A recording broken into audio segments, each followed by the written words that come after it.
We know words burn. And speaking of burning words, how about that segue? Tonight, we are continuing our flaming fall with a movie that is all about flames. After all, its name is Inferno. Yes, Inferno from 1980, a Dario Argento film. This one, it was got some interesting history. And tonight, to talk about Inferno with me is none other than Mr. Ian Simmons, the guy who keeps coming back for more. How you doing, sir? I'm doing great, even though we're going to be talking about Inferno. Wow, this will be an interesting conversation. So everyone pull up a chair, grab your favorite drink, and sit back as we talk movie spoilers and see who's standing at the end of this show. So go ahead, Ian. You give a synopsis of Inferno. How?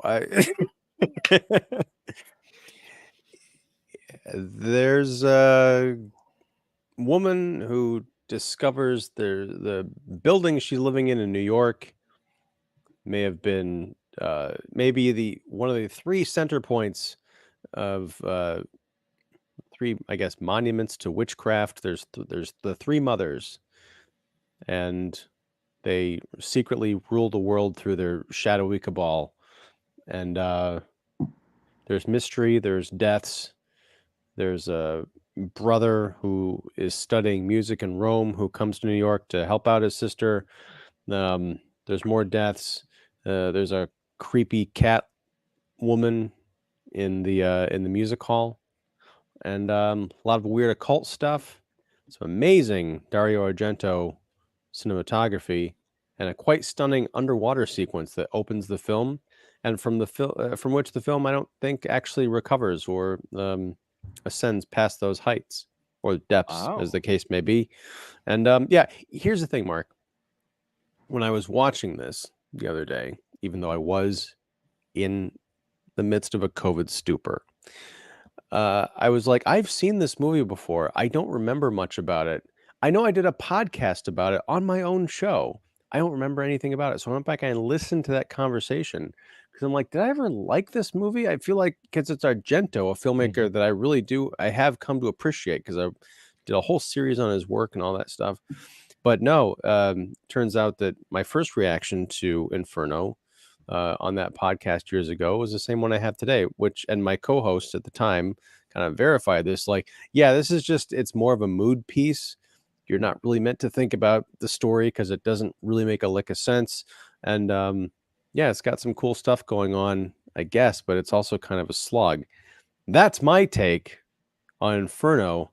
Happy to be proven wrong through this discourse, and with my lovely co-host tonight. This is going to be fun. This is going to be fun. And we are joined tonight as well by horror retrospective Kara. She's back with us in the spoiler room. Hello, Kara. How are you? Hello, doing all right. So Glad- we've gotten a taste of what Ian thinks of Inferno. What is your initial feelings on Inferno before we dive into it? No pun intended. I really enjoyed it. And same as Ian mentioned, like the color usage, the reds, the blues. I didn't notice the greens too much in this one, but I did like the small uses of it. But yeah, I don't know if you would say emotionalism, but yeah, it's definitely an interesting entry. It kind of reminded me to a degree of The Ninth Gate, which was also a movie about a book. Is that the Johnny Depp thing? Yeah. Unfortunately, yeah. I didn't care for The Ninth Gate too much. I like Johnny Depp. I did. Yeah, I wanted to like it because of the material, but it was so boring. But it's just this one opened so heavily about a book. It reminded me about that. It does hit a similar beat. This was my first watching for Inferno, and I enjoyed it, but I can totally see where you're coming from, Ian, on it. Because for me, as if anyone has listened to our show, which if you have been a long time listener or just fresh to, thank you for listening, by the way. So glad you're here.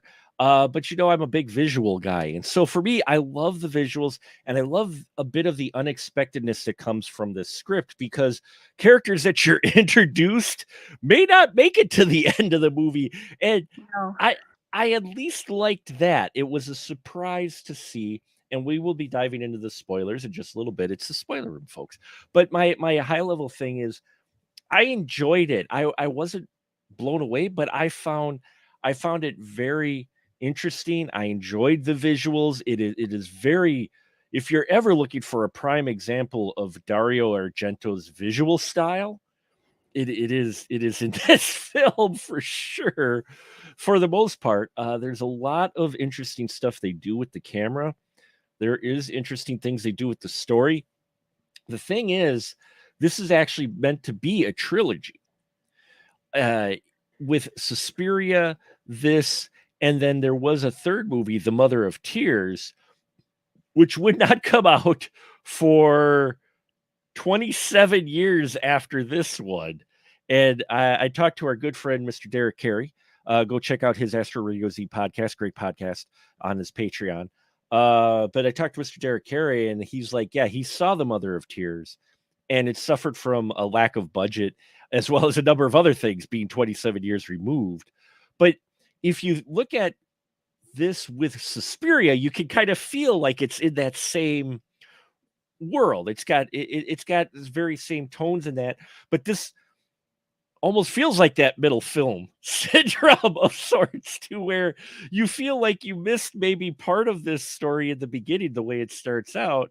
And as it goes along, I'm digging what's happening, but I'm like, is this all we're going to get? And it is all you're going to get. So as far as story goes, it is wafer thin in many respects with the story, but there is a lot of atmosphere going on in this film, quite a bit, including, like I said, it was very interesting. This opening act, Caro, what did you think of this opening act with this underwater scene and just basically what leads up to it? This whole opening of this film, does it grab you? I didn't really find it that interesting, but the thing Mhm. about it that annoyed me, which is like totally not even really related to the scene, is she almost had that little snake pin and then it slips from her and I'm like, you dummy.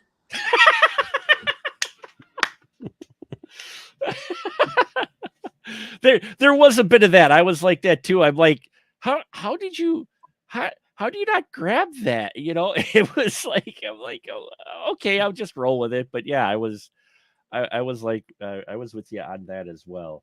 Ian, what about you for how this film started, at least? And you mentioned the underwater sequence, which was phenomenal for when it was made in 1980, actually. Yeah, and I think that's, we get, there's a lot of the talk of the mythology of the Mother of Tears and, the dagger and the snake thing and, reading the book and, this, it is a trilogy, right? But Suspiria was the first movie, but from what I understand, the mythology of the mothers didn't come into play until this movie. Mm-hmm. So when they made this, it was just like, oh, we're just going to come up with a bunch of stuff to connect Suspiria to this film, which is fine. I think it's a cool idea. But, this lady, she goes down into the basement of the building she's living in. She discovers that there's like this whole underground submerged like ballrooms or apartment or something, and she drops a key and she has to go in and get it, and so she underwater, and then there's corpses, and I thought that was really effective because you're not expecting it. Like Mm-hmm. she like, how is there this flooded ballroom underneath here? How is there a weird light coming through a door at the back of the ballroom and there's monster corpses coming out of it? It's all very weird, very Argento. But as the movie goes on, there's plenty of weirdness, but it's just a lot of people like walking through rooms and then they die. And it's like a body count movie that doesn't really have any connective tissue. At a certain point, I'm like, is this the same brunette that got killed an hour ago, or is this another brunette? And who's Mark's sister? And who's the random count? She's a countess. What? I don't know. Yeah, I lost track of time and space and everything else. And like, oh, that person's dead. That was kind of a cool way to go. And then at the end, with the, I laughed. I'm sure I laughed the first time I saw it 5 years ago. But the giant skeleton monster thing, and then there's flames, and I don't know. What am I supposed to take out of this movie? I don't know. I like the skeleton monster. It's Death. definitely a choice. It's a choice. Yeah, it's death. Death dies in a house fire. What? Well, what's very interesting about it is, with this opening scene where we talk about with the water, part of the reason apparently Irene Miracle, who plays the woman who the sister who is in the water, apparently she had synchronized swimming skills, so that's why part of the reason she was cast is because she could hold her breath for a very long time underwater. Because she does. I believed that. Yeah, it was incredible. Like, how long is she going to be down there? Yeah, it's an impressive scene, and it's shot cleanly for when it was. You're looking at 1980. It's an impressive sequence. Yeah, I mean, I loved this. I was impressed by how long it went too, because I thought for maybe the gimmick was, oh, the water. She reaches in, she grabs the snake pendant or whatever, and then something pops up or something kind of grabs her. But no, she goes into the water completely. And I had when I was young, I was going to be a marine biologist, and I actually got my diver's license at one point, my certification. And when she went into, like, dove under to go get the pendant underwater into this room that's full of water, I'm like sitting there going, you need some serious wreck diving skills, because that's not a good idea. No, and the other thing is, like, when I can't remember if she screams or if she screams underwater. Yeah. She does. And I realized at that point, like, imagine all those corpses down there, like what she's taking into her mouth when she like closes her mouth again, like particles and flesh and whatever. Forget that. We're talking New York. This is drainage water in this thing, and we're talking New York. Okay. So Oh, we get plenty of New York, especially later on with the sewer rats and the helpful hot dog vendor. I mean, that part was awesome, but I'm sure we'll get to that later. Yes. The rats and the helpful hot dog vendor. It reminds me slightly, like the only other underwater sequence that I know was Shelley Winters in the Poseidon Adventure. Mm-hmm. Yes. Yeah. Yeah, that was another early impressive underwater sequence. And when you consider that they're filming this with actual film cameras in watertight it's impressive. You think about the back, just not what's in front of the camera, but the technical stuff, behind it to pull this film off, is impressive for the type of film that it is, really. Mm-hmm. So yeah, so we get the sister who ends up, spoiler, not making it, but not before she sends off her letter to her brother, which is what I found interesting is, and this is where it kind of feels like you're missing part of the story. And Kara, I was wondering if you felt this way too, because after she rescues herself out of the water from the corpses, and pardon my maleness, okay, but wet shirt, she then suddenly seemed to develop another layer of clothing at some point, because her clothing wasn't as see-through. But she's in the lobby, and all of a sudden she overhears these people going, oh, she's snooping around and we better make sure to take care of it. But this is like within the first 10 minutes of the movie. Cara, did you feel like you missed like a whole section of the film? It just felt like, how does this tie into the story, or where are we going? What's going on? But I have to remember, or maybe it's just me, like I've observed a lot with Italian film, like they don't really make sense right off. They just kind of throw stuff at you. And this one doesn't really have like that fever dream effect, but I'm still thrown off, like what in the world is going on? I don't have a fever dream, but I feel like I've had maybe too much Robitussin. Well, yeah, because you get the weird thing to where she overhears. I guess it's the landlord and the woman who's the manager, the female manager of this apartment complex, which was one of the houses for the Mother of Tears. We learn at one point, the sister goes and hides from them, and all of a sudden you hear all this clanging, and all of a sudden we just cut randomly to the basement where all these wood boards are falling down, and you're like, wait, did I miss something? It's like, where did this come from? Yeah, the frustrating thing is like it does feel like a Suspiria sequel, down to like the giant building, the brunette kind of in trouble, all the weird, the crazy color gels, and throughout the movie you do keep seeing these framed portraits or illustrations of the architecture. Right. And I was thinking, if they were to redo this, or because I know there was a remake of Suspiria a few years ago, which I Yeah. loved. Mhm. I don't tell anyone. I like that version more than I like the original Argento version. But if they were to do a remake of Inferno, I think it would have been cool to see some of those architectural drawings to refer back to the ballet school, like in New Yeah. York, to Mhm. show the 3 different buildings that are potentially out there, because it would link to the first film. It would show you what's going on now, and also say, hey, there's this other mysterious German building that we might get to see in a future film. But I just feel like there was a wasted opportunity.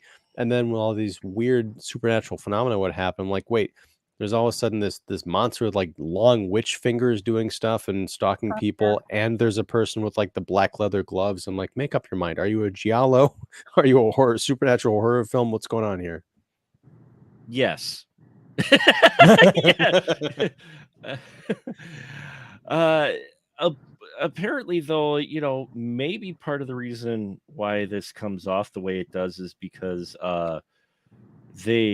Dario didn't actually direct a lot of this film. Apparently, he suffered some severe case of hepatitis through production, and so apparently Mario Bava actually did a lot of the directing and handling behind the scenes, uncredited for it.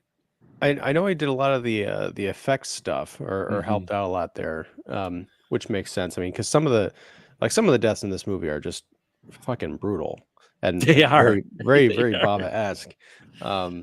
But yeah, it's just, I don't know. I do understand what you're saying, Cara, because I've been watching a lot of these Italian films, gialli and just Italian horror the last probably half decade or so. But and you have to kind of put yourself in that frame of mind that it's not supposed to make sense. But then that really comes up against my instinct as a highfalutin film critic, that I want movies to make sense, and I want to believe that the people who made this are telling a story that makes sense on some level. And sometimes it's just not the case, and my head explodes, and I have no one to blame it myself. You probably would have loved Della Morte. Then that one is super confusing, but it's very high fantasy. Well, here's a question. Does it make sense? Is it super confusing when you watch it and you go back and you watch it and you're like, oh, I can put these pieces together? Or is it just one of those things that's deliberately kind of, vague? It's not like super confusing, but stuff just comes out of nowhere, like flying decapitated heads that can still talk, and they're dating some other guy, and she lives in a television tube. Oh my God, this sounds Weird stuff. amazing. Yeah, it sounds like David Lynch meets Dario Argento or something. I got to watch this. See, and that's for me, maybe that's the appeal that I had with Inferno. Is what's funny is I knew very little going into it. I know you can slap my hand or whatever. Going into Inferno, I picked it, 1, because of the title, 2, Dario Argento, 3, a film I hadn't seen before. And when I watched it, I didn't look up anything else. And maybe this is telling of the film. I was like, wow, this feels a lot like a continuation of Suspiria, without knowing that it was intended to be part of a trilogy. So in that respect, I think they succeed in the fact that they are presenting a second film within this world that Suspiria was in as well. It does, and maybe that's because it does hit a lot of the similar beats. You've got the, the woman in distress, the brunette. Although, unlike the Suspiria, she don't make it. Okay. And a lot of characters and that's what I think I found the appeal of it was, you get this character and you start to develop them. You're like, oh, cool. Now I can get behind this person. And No. then you're just like, it's like Game of Thrones. It's like, don't start liking the character. Don't start liking the character, because they're gonna die. We get another female character later on who's helping the brother. Was it her, or was it no? Was it her? It was the sister. That's right. So the sister, the first death was great. I enjoyed the death of the sister. I know this sounds awful, but it's interesting because she goes running up the stairs into the attic area of the apartment complex, and she ends up, there's this glass, this sheet of glass frame that's almost like a guillotine, and there's just this whole setup and sequence, and once you see it once, you're like, oh, I know where this is going. And it's actually some brilliant editing, because right after we see what happens, she doesn't get her head like clean cut like you would expect. The bad guy with his gloves, we just see the black gloves, which apparently all the shots of the black gloves for the kills are actually Dario Argento's hands. He pulls down on it after he pulls her head into the window frame. He pulls down on it and it cuts into her throat, but it doesn't cut all the way through. So he raises it back up and brings it down again. And I love that. And I love this smash cut, because we go right from that to the brother showing up at the apartment complex where his sister is. And he comes in and he sees the landlady pounding meat. And it's just the way it's edited. You're like, oh, did they eat her? Is there implied cannibalism in here? I think it was just a fun visual gag. Yeah. But no, you're right. That the whole like glass pane guillotine thing hurts, because it's not clean, and you see that, you just imagine the pain that she was going through, the terror, and also the pain of, because like actual guillotines back in the day, that's the thing, it's like after a while they didn't cut clean off. They'd have to raise it again and just go until the thing came off, and what a horrible way to go.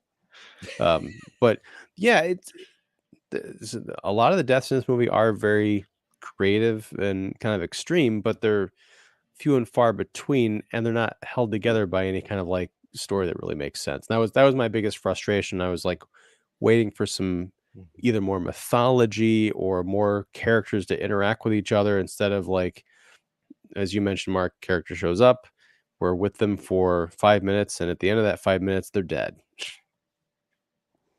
Well, I think a lot of what I enjoyed into this film was in the editing, not just that one gimmick where we cut to where they're pounding meat and suddenly they kind of implied like, well, maybe the meat they're wrapping up is the sister.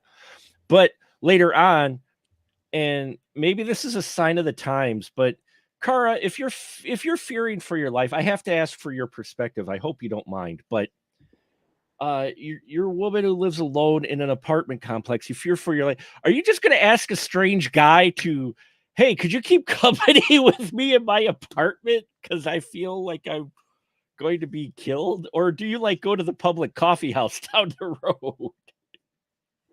Yeah, I mean, that seemed really weird. And I mean, the fact that she has like help that's in the apartment with her, it's like, why can't he keep her company? Like, why isn't he good enough? Yeah, the apartment butler. For some stranger. Yeah. Well, everybody who works in this building is kind of skeevy looking anyway. So, but hey, if she had, that was like her subtle way of flirting, I don't know. Well, if she hadn't asked that guy for help, we wouldn't have got that amazing exchange. Which, talk about 2023. She says, and this is a flub because she refers to them as the three sisters and not the three mothers. She says, "Have you ever heard of the three sisters?" And the guy says, "You mean those black singers?" Yes. Oh my God. Yes. Yes. My jaw kind of dropped. I made a note. I literally made a note of that. Yeah. Oh, you mean those three black singers? And I'm just like, okay, 1980. As I I've can had a name someone right off the top of my head, but it's probably not. It should probably remain silent anyway. yeah, it's just that was his reaction. Well, let's not forget either that they drop earlier, they make a statement about women with the guy who runs the antique store who sold the book of the three mothers to her, in that he said women are the worst readers or the best readers of that type of stuff, implying that, oh yeah, they get hysterical all the time over these type of books. uh, I'm like, wow, just wow. It was something in the translation. It just It was something in the translation, maybe that could be, but it was just odd. But where I was going with this, long story short, too late, is with the editing. Is she invites the strange guy to keep her company in the apartment. She talks to her brother on the phone. Yeah, I got some strange guy to keep her. Anyway, they do a cut to the black gloved hands and the knife. And the way it's pieced together, it implies, I think, just for the moment, that maybe the stranger was a killer. The way it pieces together, it kind of threw me for a loop at first. I'm like, wait, is he putting on black gloves while in the living room while she goes, to the kitchen? I'm like, I like the way that was edited because it left a little bit of mystery with the stranger she just invited to her apartment.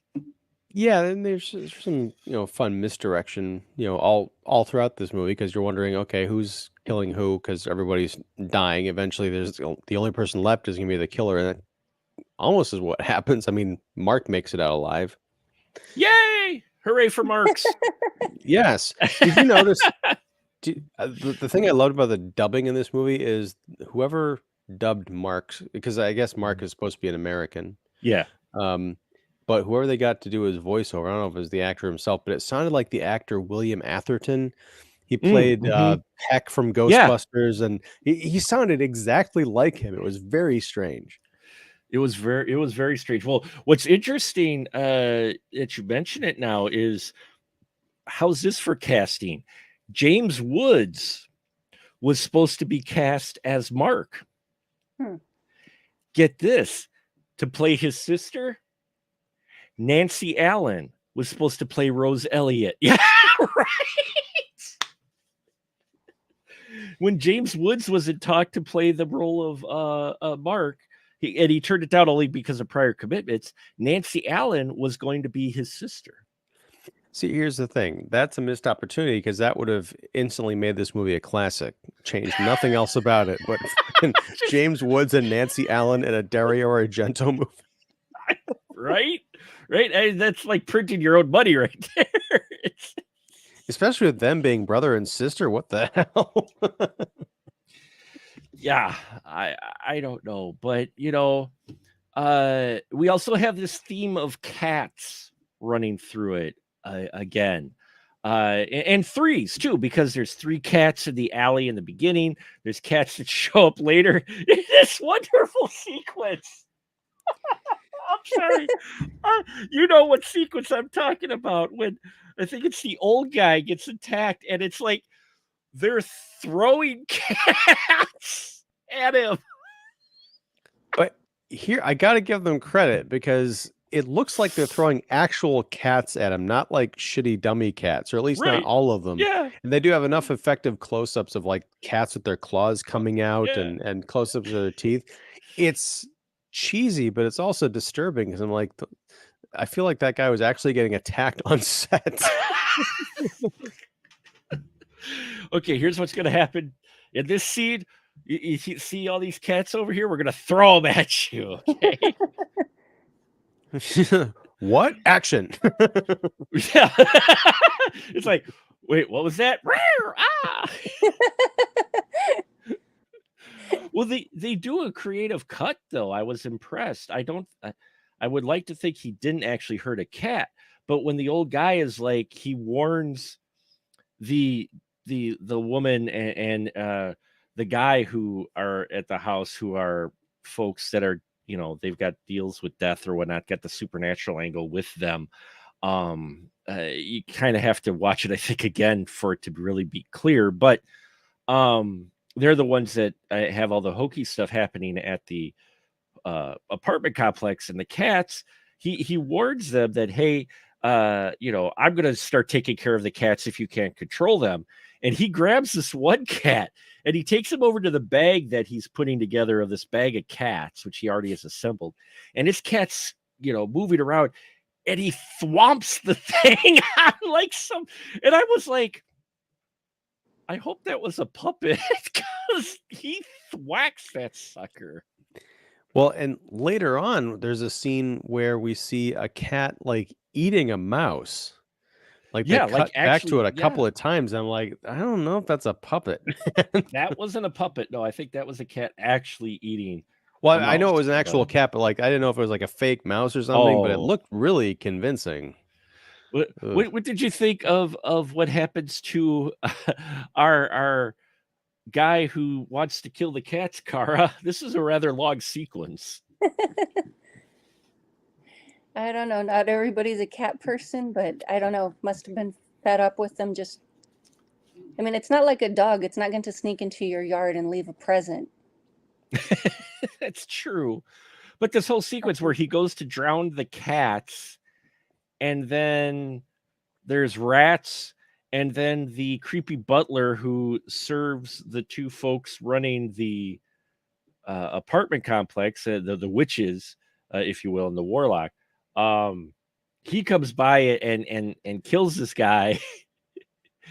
And then you have the hot dog guy vendor come over, because this old guy who ran the antique store, who wanted to drown the cats, he has braces on his legs. He walks around with crutches, and he ends up falling over or whatever because of the butler. And then the rats come after him, and then the hot dog guy, who you think is going to help him, he doesn't help him, does he, folks?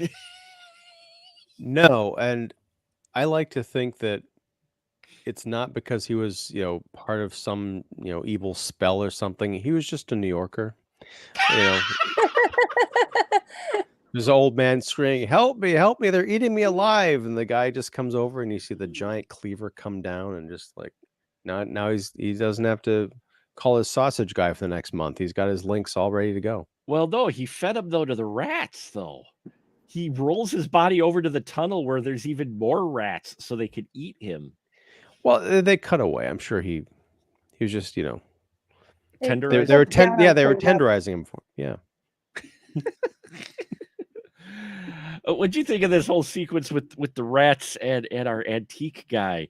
Do you feel sorry for him, even though he was going to kill the cats, or are you just kind of like, yeah, eat him, rats, eat 'em? I mean, that's enjoyable, but it's kind of like, how could you not expect something to happen, especially if Right. if you kind of like, the character's not very likable to begin with, so I can see it as believable. But then when it happens, it's like, well, I wasn't surprised, but I still don't like you any more than I did before.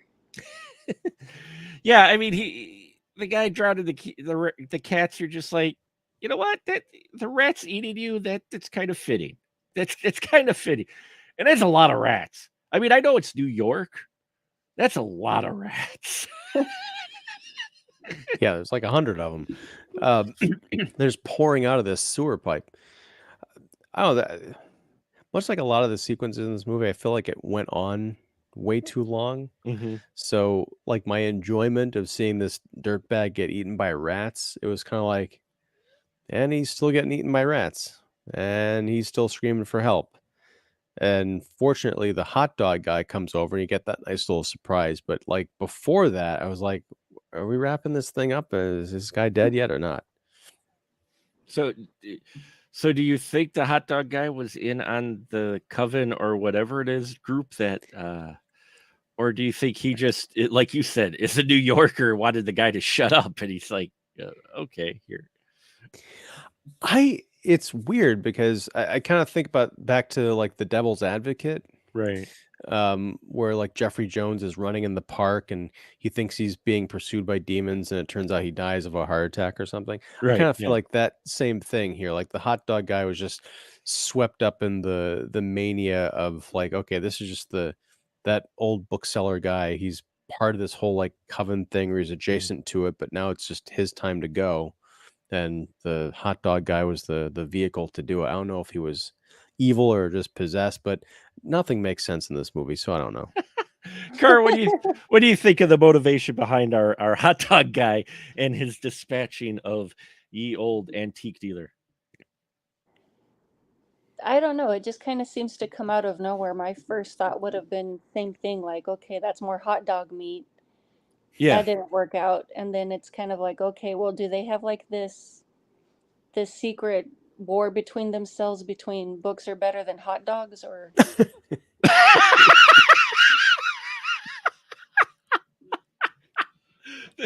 the great book hot dog war of 1980. I think you got something there, Cara. You should write that script. I think that would make a Write fun it on movie. write it on butcher paper. There you go. Write it on butcher paper. I need Yeah, a wax pencil.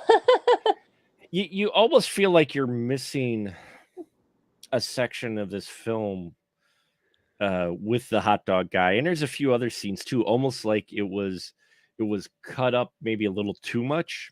I'm not sure, or maybe they weren't able to shoot what they're supposed to. Again, it is Italian cinema, and a number of Italian horrors kind of have, if you both have mentioned, have a bit of a reputation of not always making a lot of sense, at least for most of the film. And then you get to the end and you're like, oh, and you Mhm. do kind of get that here, but kind of not. He still leaves it open to interpretation. I mean, the brother, he realizes his sister's dead. The countess that he meets, she ends up dead. You see a theme going here, actually. You meet creepy old guy in a wheelchair and his caretaker and a creepy butler. And then they're talking about the mother of tears and how each one of them represent death. And that's when the skeleton guy showed up, which again, some creative editing. You got to admit there's, because they have I think it's the woman, I forgot who offhand, is coming towards the mirror or the window, and also when the mirror shatters, the big death guy standing right there.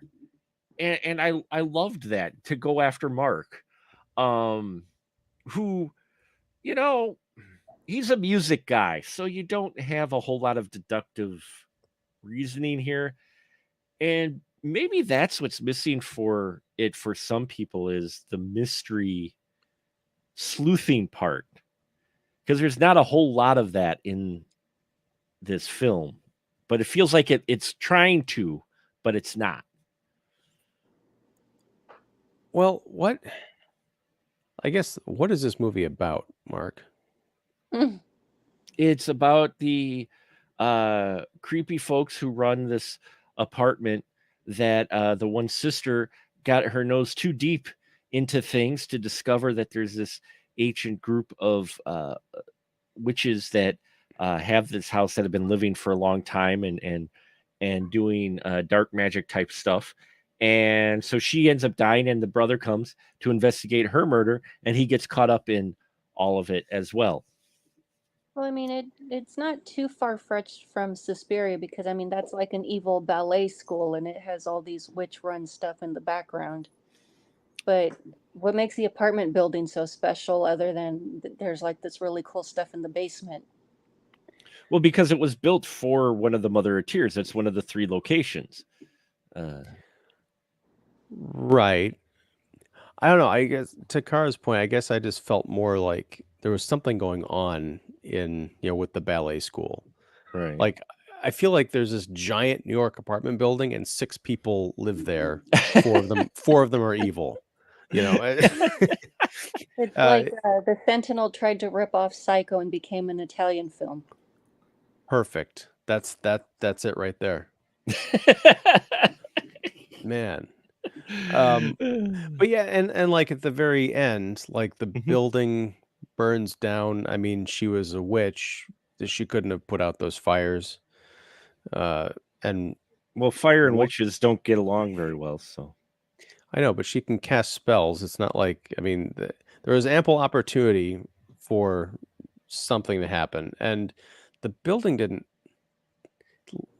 Like, why didn't she escape? I don't know. It just felt like very abrupt, and it didn't feel like there was any kind of victory. Mark just kind of He escaped. lived. Yeah, I guess. There's a victory there. No, because he escaped, and the witch or death, okay, death stands there, and again, death stands there and is burned alive until it's dead. I guess maybe. How does this relate to Suspiria? How does it relate to whatever is going on in Germany? I think this would have worked better as a trilogy if they had come out, if there had been like one vision for a single storyline. We've seen this in movies that, like the Matrix trilogy. Very simple story. Movie does incredibly well. So they have to like, oh, we're going to make 2 movies and create this entire mythology that barely holds together. And then they come out with a 4th one a decade later. With this one, you've got Suspiria, and then you've got this other movie that's kind of like Suspiria, but it makes even less sense. And there's a hint of a 3rd movie coming, but none of it really holds together as to what they want or how they're controlling the world, because that's part of the mythology. I don't know. It just felt very flimsy to me. It is not as far as the narrative goes, it definitely is not as solid as Suspiria. But I enjoyed a lot of it, was what's happening. I want to see the 3rd film. Too bad it took 27 years to end, because I wanted to see where it was all going. Because again, yeah, you're right. There is a lot of stuff that happens. You're trying to figure out, why do you care? Trying to make the heads or tails of it. The death skeletal creature, who, again, I love the instant cut to where she's coming up to it, and all of a sudden the glass shatters and it's instantly tall death skeleton guy. I thought that was a wonderful edit. But you're wondering exactly, where does Mark go from here? Where's the story go? What happens here with the apartment? There is a lot of dangling participles at the end of this film. And then I can see where you're going to the end going, okay, what happens next? Oh, credits. Oh, okay. The next logical step. Okay, he talks about how he lived, but they were already dead in the building or whatnot. And then you get to credits, and then you're just like, okay, what's the next one coming out? Yeah, I mean, maybe this is a budget constraint or whatever, but we keep getting, either through establishing shots or pictures of those architectural drawings, we see how giant this apartment building is supposed to be. It's And again, wonderful. I love it. Yeah. right. Mhm. But again, 6 people live there. Like, much like the ballet school, if they'd shown like students, you see students in Suspiria, you get a sense of life, that people live in this place and there's something Mhm. sinister going on, behind the closed doors.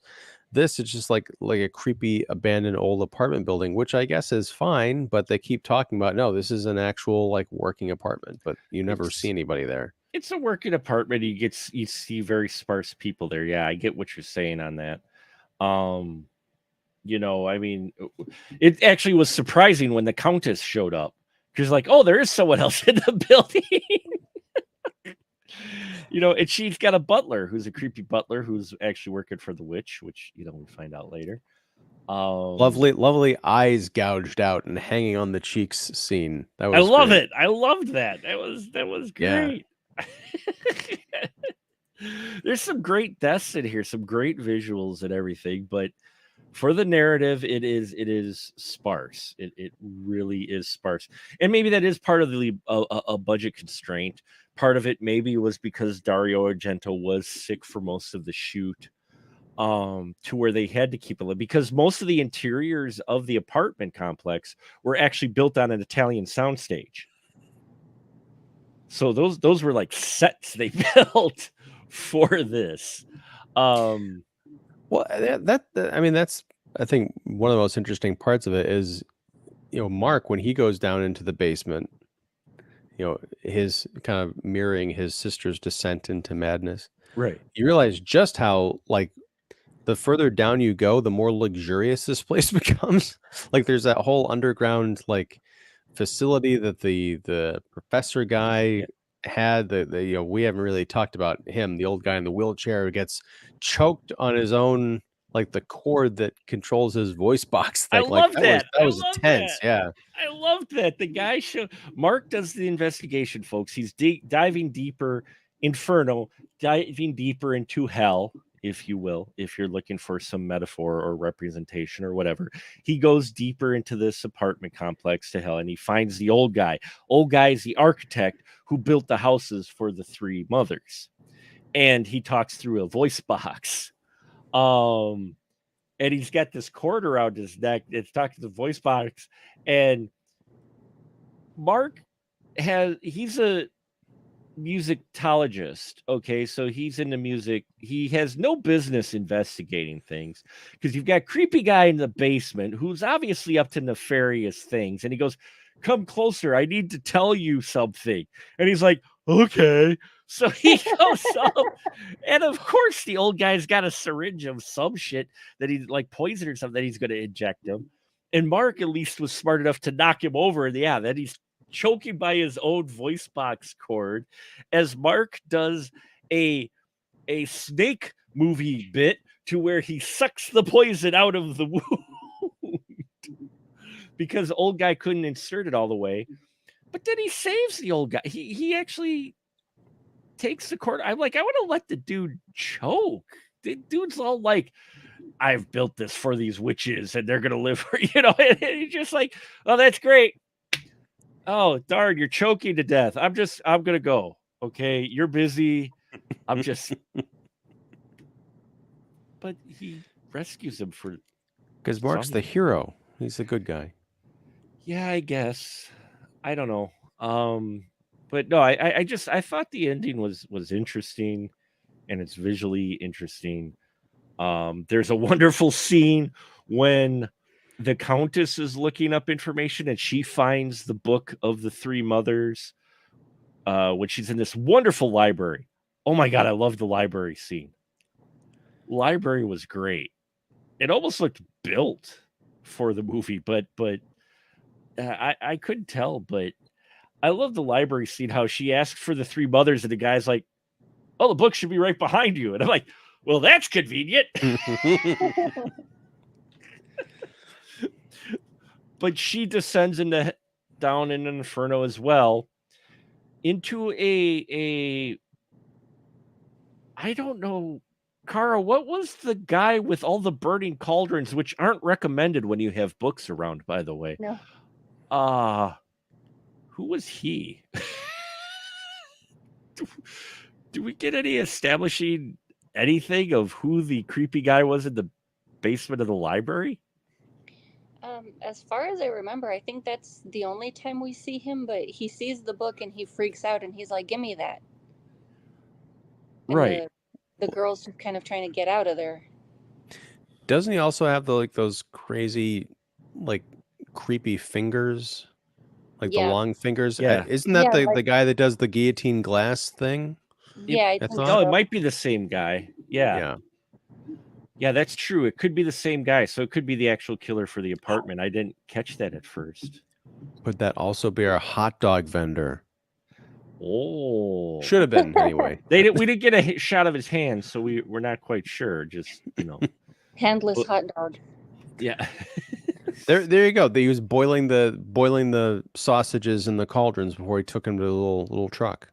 Well, because she goes down to the basement of this library and there's these cauldrons, And folks, I am not kidding when I say you should not have such books close to such an open flame, because every one of these cauldrons, it's not like there's a fire underneath.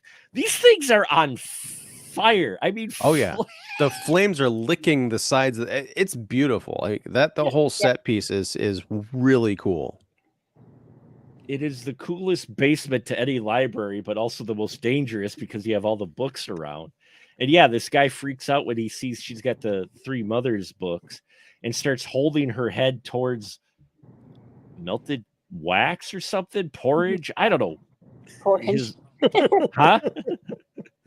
His lunch. I'm not sure, but it's a creepy scene. It's a creepy set piece, like a lot of things in this film. You get a lot of very cool, creepy set pieces. Connective tissue connecting them together is very loose. Very. I mean, I love the visuals in that Yes. scene. It kind of reminded me of that witch from Snow White. She kind of has like that whole cauldron thing going on too. Yeah. Well, apparently there is some inspiration here because of the brother and sister connection of Hansel and Gretel to the Grimm fairy tale, which you can kind of see as well. And yeah, I loved this basement with the creepy guy, and I loved how she got away from him too. How her shirt got caught and it nearly got ripped. Oh yeah. And then, oh yeah, that was the sister. That wasn't the countess. That was still the sister. No, that was the countess. That's right. That was the countess. I figure out how you make this. Hard to keep track because they were very similar. Yeah. So I'm trying to figure out. No, I think it was the. It's hard to say. I forgot now. I apologize, folks. I forgot if it was. In a weird way, I when they first show the countess, I thought that was Dario Argento because they have very similar facial features. Oh wow, that would be. Well, that was Daria Nicolodi. So very very similar names anyway. I figure out how you save this movie, Mark. Not just by casting James Woods and Nancy Allen. You remake it and you cast Gemma Arterton and Jeremy Renner as brother and sister. Going, they're the Hansel and Gretel witch hunters. Hansel goes to visit Gretel's New York apartment where some weird stuff's been going on. Did you have to bring?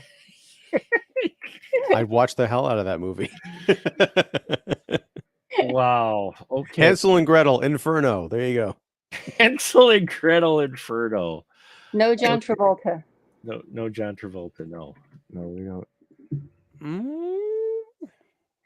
Should be some John Travolta in there. Yeah. It should be Travolta and Nick Cage. While we're at it, let's just throw Nick Cage in there as well. There you go. Nick Cage could be the old antique guy running the shop. He could totally make that work. I can see it. He's the bookseller who gets eaten by the rats, so he can like have the bee Nick Cage resurgence face. From do a reprise of what he did with the bees in the Wicker Man, except this time he had rats, the rats, you bitches. John Travolta runs over with the meat cleaver and finishes him off. There you go. Oh well, there you go. Yeah, that would work. Okay, that's going to eat at me now. I might have to watch a film again. Which again, I enjoyed the visuals because the sister already had a book, so I was trying to figure out who died how, because I'm like sitting here going, wait, because she ripped her shirt and then. Oh, that's right. She ripped her shirt, and then the butler was in the elevator with her for the shirt ripped, I think. Or was it the stranger? No, the butler was in the study with the candlestick. Oh, that's right. Sorry. I've got my details mixed up. I apologize. It is late, but yeah. I enjoyed this film quite a bit, even though the narrative isn't always solid. I enjoy the visuals and the wackiness of everything, and the fact that even before I knew it, I felt it was a companion piece to Suspiria. I think at least it accomplishes it. That it's keeping that same kind of atmosphere. But I understand how some would have liked a more solid narrative. Your final thought, would that sum it up for you, Ian? Yeah, I mean, I think the best way to approach this would probably be to look up someone who might have done like a long video essay about Inferno, where Hmm. they're gonna like talk about what they love about the film, but mostly just show all the really good scenes and leave out the rest of it. So then you can get the feel for the visuals and some of the cool deaths, and not have to worry about like, God, they're still walking, aren't they? Yeah. Okay. Uh, well, we failed to mention the mysterious woman with the cat that bugs Mark. Let's not forget that it just appears in class during music class. Uh, which with the wonderful cat. Her cat was very an impressive cat who was like a character in of itself.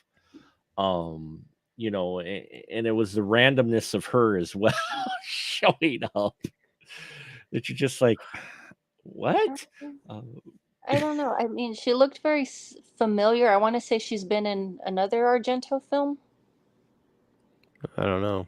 yeah, I don't know. I'm not versed enough in Argento, but she did look familiar. She absolutely looked familiar. And I was like, are we supposed to know her? Because it felt like, a significance. Again, you feel like you're missing part of the film in this, in that there's more to this somewhere that ended She up was secretly one of the mothers and waiting for Mark to show up and come rescue her from the apartment.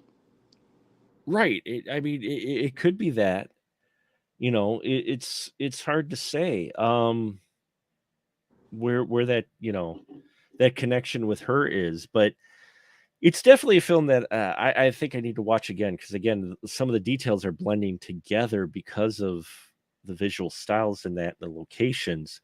Um, so and yeah, okay, so there I had that wrong. So I had some details wrong tonight, and I apologize, everyone. But overall, I enjoyed the film. Cara, what's your final thought with Inferno? I really enjoyed it, and I think it's the colors that ties it together Hmm. to Suspiria. But I really enjoyed the color usage, as you mentioned. The atmosphere was great. The story, um, it's kind of everywhere, but if you're just willing to watch the movie for what it is, it's enjoyable. Like don't really expect it to make too much sense. Just watch it for what it is. I'd say it's worth watching it, especially if you're an Argento fan. It's you get all those visuals that you really want to see. And it also kind of left me wondering, is Stanley Kubrick's The Shining supposed to be a hack from Argento because you have all these really bright reds? Well, that was the same year, I think. Weren't they both 1980? The Shining and this movie? I do believe so. Or the next Shining was 1980 as well. Hmm. Ooh. So yeah, it's interesting. It'd be interesting. Wow, now I'm trying to connect The Shining with these films and put them all within the same world. There you go. It's a weird universe. A weird Um, this weird universe, for sure. And for me, yeah, I enjoy Inferno. I enjoyed it more than I thought I would. Was I thinking a lot of the story when I watched it? No. I will fully admit I wasn't. I was too busy enjoying the visuals and the editing and a lot of the other things going on in this film. I was entertained and kept me interested in where it was going. I will say that the story itself left was a bit lacking and felt me wanting more. Felt like I was seeing something that had been cut up quite a bit. Like there was more here at either budget or time or something got cut out that pieced it together. So maybe my imagination was filling in the gaps of it. But I thoroughly enjoy it. But I could definitely see where folks and Ian, where you're coming from with it. So it is definitely a piece going to be made for Argento fans. If you're looking for, you didn't see this one, you should put it on your list, because yeah, the style and what Argento is known for is all over this movie. Even if the story isn't all there, visual style, if you love that approach, yeah, this is it's got it all over. The blue and reds in the same scene, just the surrealism, uh gloved killers. Hey, you've got it all in this film. Cats and crazy hot dog men. Yes. And cats too. You got cats being thrown at people, and underwater sequences, and corpses, and there's all kinds of stuff happening in this film. Whether or not you can decide whether or not it makes sense for you, well, that's up to the viewer. So we hope you've enjoyed this interesting rambling about Inferno. If I did get details wrong about it, I apologize.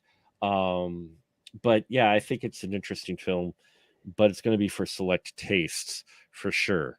And yeah, so that puts a capper on this discussion. We are in flaming fall month. So we are looking at films that are titled with Inferno in the title. So we got a couple of interesting ones coming up. But before we get there, a couple interesting things going on right now. License to shill for my co-hosts here tonight who have been so kind to come on our show. So Kara, ladies first, what do you've got to shill? License to shill is yours. I actually have a film discussion this Saturday with Lady Sasha. We're going to be talking about Cobwebs. So that would be at our usual time, the 2 Central, 3 Eastern. Very cool. Very cool. And that's on your channel, The Horror Retrospective? Yes. Awesome. Same awesome. as my screen name. Same as your username. Absolutely. And Ian, your license to shill, sir. Well, I'm Ian Simmons. I run Kicking the Seat, which you can find at kickseat.com, as well as right here on YouTube. Just look up Kicking the Seat on YouTube and you'll find me there.